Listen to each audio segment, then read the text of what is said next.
नमस्कार, मेरा नाम है विनय आकाश और आप देखना शुरू कर चुके हैं प्रवाह साक्षी का खास कार्यक्रम मोस्ट रिलायबल इन्फॉर्मेशन यानी एमआरआई। संविधान का आर्टिकल 19A आपको अभिव्यक्ति की पूरी आज़ादी देता है कि जो बोलना है बोलिए, जो लिखना है लिखिए, लेकिन इसमें गालियां, साजिशें या फिर किसी समाज व देश को तोड़ने की साजिश शामिल नहीं है। सोशल मीडिया प्लेटफॉर्म ट्विटर के को फाउंडर और पूर्व सीईओ जैक डॉर्सी ने कहा कि कृषि कानूनों को लेकर आंदोलन के दौरान उन पर भारत सरकार की ओर से कई सरकार विरोधी ट्विटर अकाउंट को ब्लॉक करने का दबाव डाला गया था। डॉर्सी ने कहा कि उन्हें लगा कि अगर सरकार का कहना नहीं माना तो ट्विटर पर एक्शन होगा, छापे पड़ेंगे, उसे भारत में बंद कर दिया जाएगा। डॉर्सी के इंटरव्यू के बाद विपक्षी दलों ने सरकार पर निशाना साधते हुए कहा कि हम तो पहले से ही कह रहे हैं कि मोदी सरकार अपने खिलाफ हर आवाज को दबा देती है। इस आरोप पर सरकार के आईटी मंत्री से लेकर पूर्व कानून मंत्री सभी ने जवाब दिया और कहा कि ट्विटर भारत के कानून से ऊपर नहीं है। फर्जी पोस्ट से अफवाहों को रोकने के लिए नहीं कहते तो क्या हालात बिगड़ने देते और अराजकता फैलने देते? सच क्या है, तथ्य क्या है, आज यही जानेंगे। जैक डॉर्सी ने कई सारे आरोप लगाए। 12 जून को ब्रेकिंग पॉइंट्स नाम के चैनल को दिए एक इंटरव्यू में जैक डॉर्सी ने कई सारे आरोप लगाए। इंटरव्यू में उनसे पूछा गया कि क्या उन्हें ट्विटर में रहते हुए कभी अन्य देशों की सरकारों का दबाव झेलना पड़ा था। जब एक ताकतवर इंसान उनसे कुछ कहता है तो वे इसे कैसे डील करते हैं। इस पर जैक डॉर्सी ने कहा कि उदाहरण के लिए भारत को ले लीजिए। भारत सरकार ने किसान आंदोलन के दौरान हमें ट्विटर अकाउंट ब्लॉक करने की बहुत सारी रिक्वेस्ट भेजी थी। ये उन पत्रकारों से जुड़ी थी जो किसान आंदोलन के दौरान सरकार की आलोचना कर रहे थे। हमें कहा गया कि भारत में ट्विटर बंद कर दिया जाएगा, जो हमारे लिए बहुत बड़ा मार्केट है। कहा गया कि आपके कर्मचारी के घरों में रेड करेंगे, जो उन्होंने किए भी। देखिए, यह भारत है जो एक लोकतांत्रिक देश है।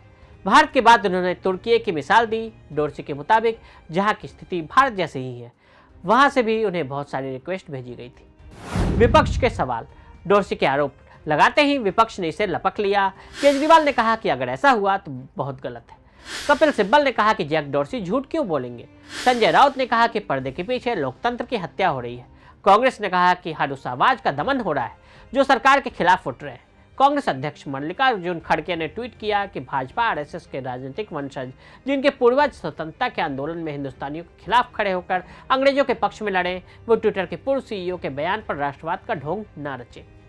भारत सरकार के जवाब। विपक्ष ने आरोप लगाए तो सरकार ने विपक्ष को कुछ नहीं कहा, बल्कि उनका निशाना बने जैक डॉर्सी। सरकार ने इस आरोप को सफेद झूठ बताकर खारिज कर दिया। सूचना प्रसारण मंत्री अनुराग ठाकुर ने अपने ट्वीट में कहा कि भारत दुनिया का सबसे बड़ा और पारदर्शी लोकतंत्र है। भारत में जब भी चुनाव नजदीक होते हैं तो कुछ विदेशी ताकतें और यहाँ उनके एजेंट एक योजनाबद्ध तरीके से देश को अस्थिर व बदनाम करने के लिए सक्रिय होते हैं। इलेक्ट्रॉनिक एवं सूचना प्रौद्योगिकी राज्य मंत्री चंद्रशेखर ने डॉर्सी के दावों को खारिज करते हुए ट्वीट किया कि डॉर्सी के समय ट्विटर प्रशासन को भारतीय कानून की संप्रभुता को स्वीकार करने में दिक्कत होती थी। चंद्रशेखर ने ट्विटर के पूर्व सीईओ पर ही आरोप लगा दिए और माइक्रो ब्लॉगिंग साइट ने 2020 से 2022 के बीच कई बार नियम तोड़े, ये भी बताया। उन्होंने कहा कि कोई जेल नहीं गया, न ही ट्विटर बंद कर दिया गया। ये जग का साफ झूठ है जो शायद ट्विटर के इतिहास के उस बहुत ही संदिग्ध समय के दागों को मिटाने की कोशिश है। लेफ्ट माइंडेड ट्विटर जितना पॉपुलर है उतना ही बड़ा उसके विवादों का नेटवर्क भी है। कई बार ये आरोप लगे हैं कि ट्विटर खुद को दुनिया की हर डेमोक्रेसी से बड़ा समझने लगता है। वो अपना एजेंडा चलाता है। उसे लगता है कि वो किसी भी सरकार को बना सकता है, बिगाड़ सकता है। उसे लगता है कि उसकी आज़ादी अनलिमिटेड है, वो हर कंट्रोल से ऊपर है। भारत ही नहीं, अमेरिका भी इसका पीड़ित रहा है। हमारे कानून मंत्री से लेकर अमेरिका के राष्ट्रपति तक इसके शिकार बने। इसके साथ ही ये भी याद दिला देते हैं कि जैक डॉर्सी ने 5 साल पहले एक इंटरव्यू में कहा था कि ट्विटर में काम करने वाले ज़्यादातर लोग लेफ्ट माइंडेड यानी वामपंथी विचारधारा वाले लिबरल हैं। हालांकि उन्हें यह भी जोड़ा कि काम के वक्त वे लोग अपनी आइडियोलॉजी को घर रख कर आते हैं। अब जरा जैक डॉर्सी के बारे में भी जान लीजिए। ट्विटर से दुनिया का परिचय तो 2006 की अरब क्रांति के दौरान हुआ था। वेब डेवलपर जैक डॉर्सी और उसके दोस्त व ऑडियो के को फाउंडर नोवा ग्लास ने इसे शुरुआत में ट्विटर का नाम दिया, बाद में ये बदलकर ट्विटर हो गया। 2 साल बाद डॉर्सी के सीईओ के पद से हटा दिया गया और 2015 में दोबारा उन्होंने ट्विटर में वापसी की और पराग अग्रवाल के टेक ओवर करने तक इस पद पर बने रहे।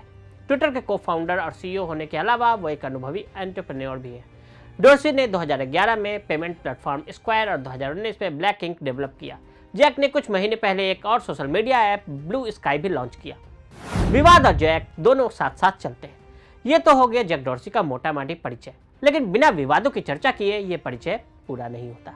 कहा जाता है कि विवाद और जैक दोनों साथ साथ चलते हैं।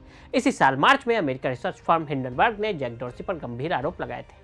जैक की कंपनी ब्लैक पर इंक पर फ्रॉड, खाते में हेरफेर और सरकार से मिली राहत का गलत इस्तेमाल करने का आरोप लगा था।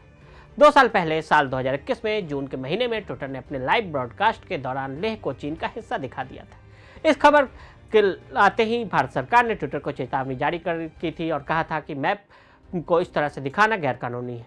तब ट्विटर के मालिक जैक ही थे। ब्राह्मणवादी पितृसत्ता को नष्ट करो वाला प्लेकार्ड। जैक डॉर्सी साल 2018 में भारत आए। उन्होंने यहाँ प्रधानमंत्री नरेंद्र मोदी और शाहरुख खान से मुलाकात भी की।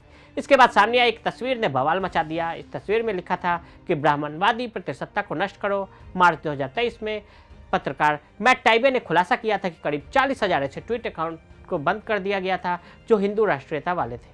कहा गया कि सभी भारतीय जनता पार्टी के कार्यकर्ता थे। ट्विटर ने 5 जून 2021 को बिना कुछ बताए तत्कालीन उपराष्ट्रपति एम वेंकैया नायडू समेत कई नेताओं के निजी हैंडल्स को अनवेरीफाई करते हुए उनसे ब्लू टिक्स वापस ले लिया था। ग्रेटा थनबर्ग का टूल किट। किसान आंदोलन के बाद ट्विटर से ही टूल किट पोस्ट किए गए थे।